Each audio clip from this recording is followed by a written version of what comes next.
Worcester branch of the Wayne County Public Library, and today I am here to review the novel Agnes at the End of the World by Kelly McWilliams. So this novel came out earlier this year, and as the title tells us, it is largely about Agnes, and then it also gives us a point of view from Agnes's sister Beth, who's just 1 year younger. So Agnes is 16, Beth is 15, and they both grew up in Red Creek. And we have a little map of Red Creek. I just love when books have maps, don't you? So Red Creek is a religious fundamentalist cult. And Agnes especially does not realize just how bad this group is. Obviously, as a reader, we do. For example, some of the rules include that girls and women are meant to be obedient and silent, largely. They are good for having babies and taking care of those babies. And more powerful men get multiple wives. There's no outsiders, which would be anyone who's not from Red Creek, and no outsider influences. So there's no medicine, books, cell phones, TVs. None of that is available to the folks in Red Creek. And this is how Agnes and her family have grown up. So Agnes is actually very devoted to this religion. She's very pious, and the leader of this group is named Prophet Rollins, and he is the grandson of the person who started Red Creek. But Agnes, despite her piety, starts the book in rebellion. So that's their words for it. More on Agnes's rebellion in a moment, but first I want to tell you about Beth. So Beth is Agnes's little sister, as I mentioned. She's actually the second child of 6, I think, in their family. And she is definitely the little rebel of the family. She has been seeing and kissing Corey Jameson, who is the son of one of the powerful patriarchs in Red Creek. And one of the rules is that boys and girls outside of your own family are not allowed to interact with each other. So breaking a rule there. Kissing, definitely breaking a rule because they're not married. So that's been going on for months, and she really likes Corey. And she also is willing to speak her mind and question some of Red Creek's teachings. And so she gets into trouble quite a bit. And she thinks Agnes and her prayers and her piety are annoying. And that is, though, until she catches Agnes sneaking out of their home in the middle of the night. So, as I mentioned, Agnes begins this novel in rebellion. So that is Red Creek's words for not being obedient. So what is she doing? Well, she isn't meeting a boy like Beth initially thinks. She's actually sneaking out once a month to get insulin for her little brother Ezekiel. So he has type 1 diabetes. He's about 9, I would say. And now remember, one of the rules at Red Creek is that outsider medicine is not allowed, and neither is speaking to outsiders. So Agnes is definitely breaking quite a few rules to get this medication to her brother. Now, as mentioned, every month she does this, leaves and gets the medication from a woman. She's a nurse named Matilda. She first met Matilda when her brother had a diabetic attack, and her own mother broke the rules and used the telephone to call 911. So her father was not there at that time.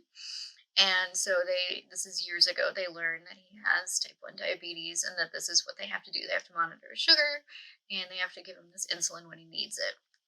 So every month she's been meeting Matilda, getting the medicine and burying it deep next to a well so it can stay cool. And then she administers this medication to him every day. Now, things change one day when she's supposed to meet Matilda, but instead she meets Danny. And Danny is Matilda's teenage son. He's also handsome.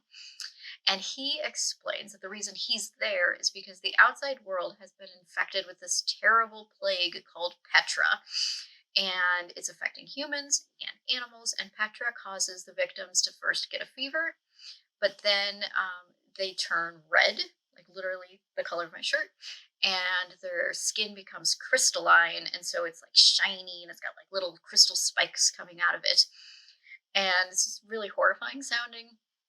And then the Petra victims also do this thing that they're calling nesting. So they find one another and they just literally like pile on top of each other until there's a big nest of these red, um, crystalline people and animals.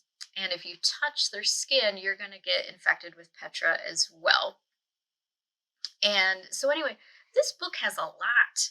Um, Everything I just explained is like the first three chapters. As the novel continues, we learn Agnes and then later Beth is supposed to marry this 60-year-old guy.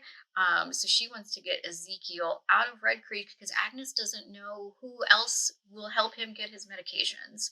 The Red Creek prophet is telling everybody that Petra is only going to affect outsiders and that here in Red Creek, they're going to be fine as long as they're pure of heart and obedient. But Petra has unfortunately started finding victims in her community.